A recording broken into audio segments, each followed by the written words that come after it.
Hello guys, আসসালামু আলাইকুম। কি অবস্থা সবার? বরাবরের মতো আমি মোহাম্মদ জাইদ আপনাদের সামনে আরও খুবই ইন্টারেস্টিং ভিডিও নিয়ে আসছি। সো গাইজ, আজকের ভিডিওতে দেখাবো 2026 সালে ঘরে বসে সঠিক নিয়মে নিজে নিজে বাংলাদেশ পুলিশ কনস্টেবল পদে নির্ভুলভাবে প্রত্যেকটা অংশ বা প্রত্যেকটা জায়গা কিভাবে পূরণ করবেন। তাই ভিডিওটা না টেনে প্রথম থেকে শেষ পর্যন্ত দেখতে থাকুন। তো চলুন মূল ভিডিওটা শুরু করা যাক। Back to computer. প্রথমে যে কোনো একটি ব্রাউজার ওপেন করব। ব্রাউজার ওপেন করে সার্চ বারে টাইপ করব police.teletalk.com.bd।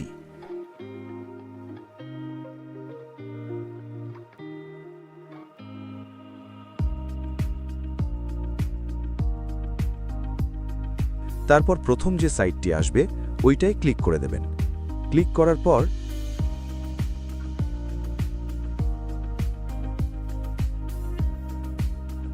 ট্রেনি রিক্রুট কনস্টেবল এইটাই ক্লিক করে দেব। তারপর অ্যাপ্লিকেশন ফর্ম এইটাই ক্লিক করে দেব। Name of the post trainee recruit constable, এখানে একটি টিক দিয়ে নেক্সট বাটনে ক্লিক করে দেব। নেক্সট বাটনে ক্লিক করা মাত্রই কিন্তু আপনাকে সেই অনলাইনের যে আবেদন ফর্ম আছে সেটি কিন্তু চলে আসবে। এখানে প্রথমে আপনার নাম দিয়ে দেবেন,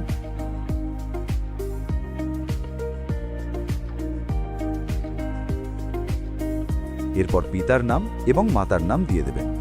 এখান থেকে প্রার্থীর জন্ম তারিখ দিয়ে দেবেন, তারপর জেন্ডার দিয়ে দেবেন, রিলিজিয়ন দিয়ে দেবেন, ব্লাড গ্রুপ সিলেক্ট করে দেবেন। তারপর আসি কোটা। যদি কোটা থাকে তাহলে কোটা সিলেক্ট করে দেবেন, আর যদি কোটা না থাকে তাহলে জেনারেল দিয়ে দেবেন। হাইট ওয়েট দিয়ে দেবেন।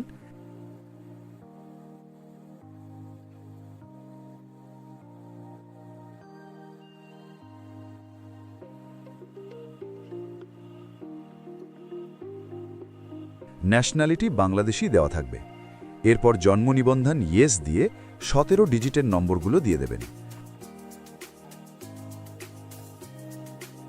জাতীয় পরিচয়পত্র যদি থাকে তাহলে ইয়েস দিয়ে নম্বরগুলো দিয়ে দেবেন, আর যদি না থাকে তাহলে দেওয়া লাগবে না। ম্যারিটাল স্ট্যাটাস সিঙ্গল অপশনে ক্লিক করে দেবেন। অলরাইট। এরপর এখান থেকে প্রেজেন্ট অ্যাড্রেস দিয়ে দেবেন। প্রথমে কেয়ার অফ দিয়ে দেবেন, তারপর গ্রাম, জেলা, থানা, পোস্ট অফিস, পোস্ট কোড এগুলো দিয়ে দেবেন। Present address and permanent address যদি সেম হয় তাহলে সেম অ্যাজ প্রেজেন্ট অ্যাড্রেস এইটায় ক্লিক করে দেবেন। এরপর সচল একটা মোবাইল নাম্বার দিয়ে দেবেন। এরপর আসি শিক্ষাগত যোগ্যতার বিবরণ। প্রথমে এসএসসি তথ্য, এক্সামিনেশন এসএসসি, তারপর board, SSC role, SSC registration number, result দিয়ে দেবেন। জিপিএ সিলেক্ট করে আপনি এসএসসিতে কত পয়েন্ট পেয়েছেন ওইটা দিয়ে দেবেন। তারপর গ্রুপ এবং পাসিং ইয়ার দিয়ে দেবেন। যদি এইচএসসি পাস করে থাকেন তাহলে এসএসসির মতো এইচএসসির তথ্যগুলো সঠিকভাবে দিয়ে দেবেন। এরপর আসি স্কিলস বা এক্সট্রা কারিকুলার। কারো যদি এক্সট্রা স্কিলস থাকে তাহলে টিক দিয়ে টাইপ অফ স্কিলস দিয়ে দেবেন এবং পার্টিকুলার্স দিয়ে দেবেন। যদি কোনো স্কিলস না থাকে তাহলে টিক দেওয়ার প্রয়োজন নাই।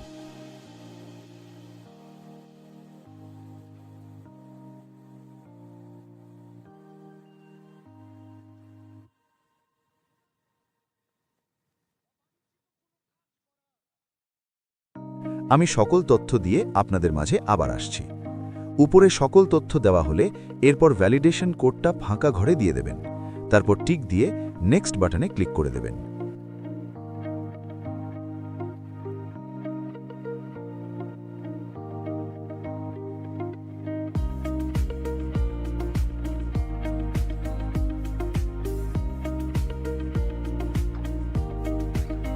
নেক্সট বাটনে ক্লিক করার পর এখান থেকে আপনার তথ্যগুলো ভালোভাবে মিলিয়ে নেবেন।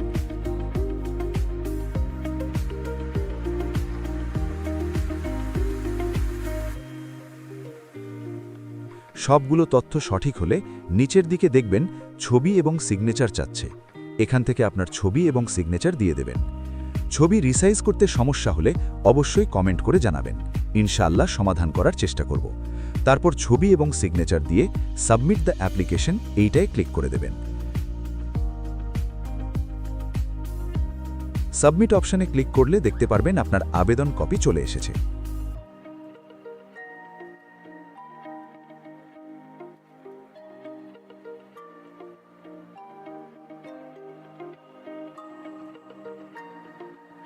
অলরাইট, এখান থেকে ডাউনলোড দিস পেজ এই অপশানে ক্লিক করে আপনার আবেদন কপি ডাউনলোড করে নেবেন। আপনার অনলাইন আবেদন কমপ্লিট। এখন প্রয়োজন পড়বে একটি টেলিটক সিম, কারণ টেলিটক সিমের মাধ্যমে সরকার নির্ধারিত যে ফি আছে ওই টাকাটা টেলিটক সিমের মাধ্যমে দিতে হবে। আপনাদের যদি টেলিটক সিমের মাধ্যমে কিভাবে টাকা পাঠাতে হয় এই বিষয়ে ভিডিও পেতে অবশ্য কমেন্ট করুন। ধন্যবাদ সবাইকে যারা সম্পূর্ণ ভিডিওটা ধৈর্য সহকারে দেখেছেন। সবাই ভালো থাকবেন, সুস্থ থাকবেন।